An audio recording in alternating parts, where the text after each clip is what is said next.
I want to talk AI, the race for dominance in space. Joining us right now is Jessica Lessin, founder and CEO of the Information.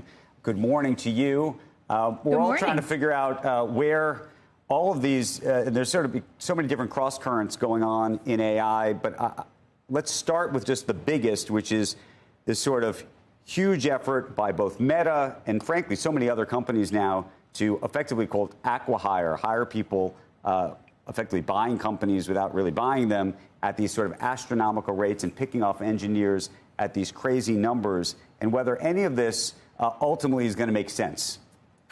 Well, it's a big set of questions, Andrew. And what we're seeing is this race consolidating. It's been happening for years now, but these slew of startups that raised a ton of capital on the promise of building great AI businesses are now ending up in the hands of the big companies. We saw that with Windsurf's team going to Google most recently, but it's been happening for months. And I think the strong are getting stronger. When I sat down this week with Meta CEO and founder Mark Zuckerberg, it was clear that he feels they have the wind at their back in terms of the investments they can make, the recruiting that they're doing. And so I think it is a new phase of this race, and it has big implications, of course, for the investors in these startups and their employees. Let me ask you a culture question, though, and this is something that Sam Altman has raised and I think about all the time. You know, when you start to pay people, $100 million at a shot, or whatever these numbers are, and maybe you can shed some more light on what those numbers really are.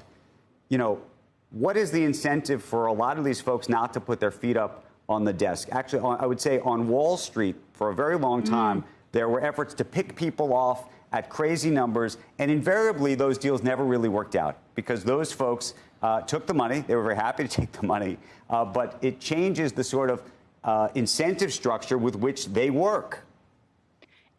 I guess they're winning the race for superintelligence is the answer. I mean, these researchers are motivated to crack open this research opportunity. I'm fascinated. They're actually coming over to companies and teams, which is one of the first time I've certainly seen, I guess, group recruiting in Silicon Valley. As Zuckerberg said to me, they want their team and they want access to the most compute, and that's about it. And that's how he's had success recently. And so I think we'll figure out how these massive comp packages, and when I asked Zuckerberg about these 100 million, 200 million comp packages, he brushed it aside. He said there were some inaccuracies. I believe broadly those numbers as packages are correct. And I think the question is, I mean, by all accounts, these researchers are very passionate. They believe there is a real moment here to do great work.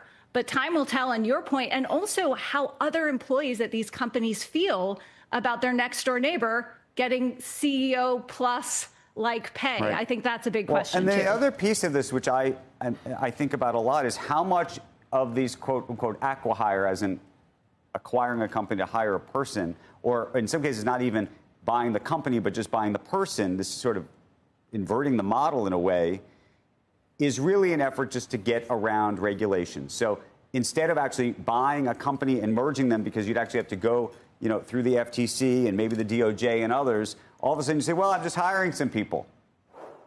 100%.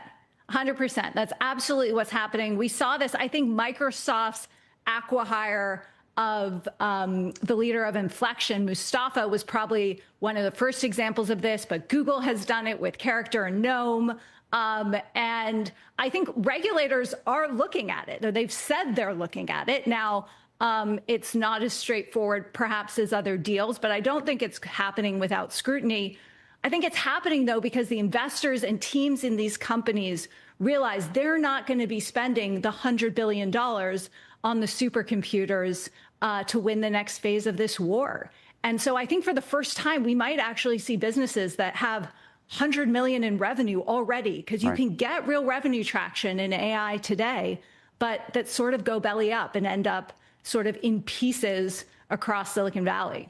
Jessica, what do you think the end game is for Meta? Knowing you've known Mark for a very long time, you've been friends with him. Your husband worked with him years and years ago. In terms of where they stack up relative to these other players that either have figured out how to monetize AI or not, given that at least currently it seems like Meta is planning to, if they stay the course, be an open source operation, and whether they can make money doing that. So the most interesting thing about my interview to me this week was Mark is defining a territory of AI that he thinks others aren't going after. Google's not going after, OpenAI is not going after, and he calls it personal superintelligence. He says, yes, solving all these economic efficiency opportunities in society is great, and people will do that. I want to be focused on how the billions of people who use Meta's products are going to make their lives better. I pushed him on this because I think it's a nebulous case at this point, but he talked about glasses. He talked about the 5 things in his head after a conversation that he wants to follow up on but doesn't. What if that happened automatically? So he's trying to define some new product turf. I have questions about the business models in that product turf, the feasibility of the product turf, but I think it is different from the very productivity focus we've seen with others. And then compute. I really believe that perhaps we're focused too much on the money that's luring these researchers and not as much the access to GPUs that's luring them. And I think he thinks he has a great hand in that race as well. But this was one of the first times I had heard him speak so much about personal superintelligence, which, if you're keeping score, superintelligence has lately replaced AGI as the buzzword in AI. So I think we'll see, but it seems like he's sensing a real divergence opportunity on products as well.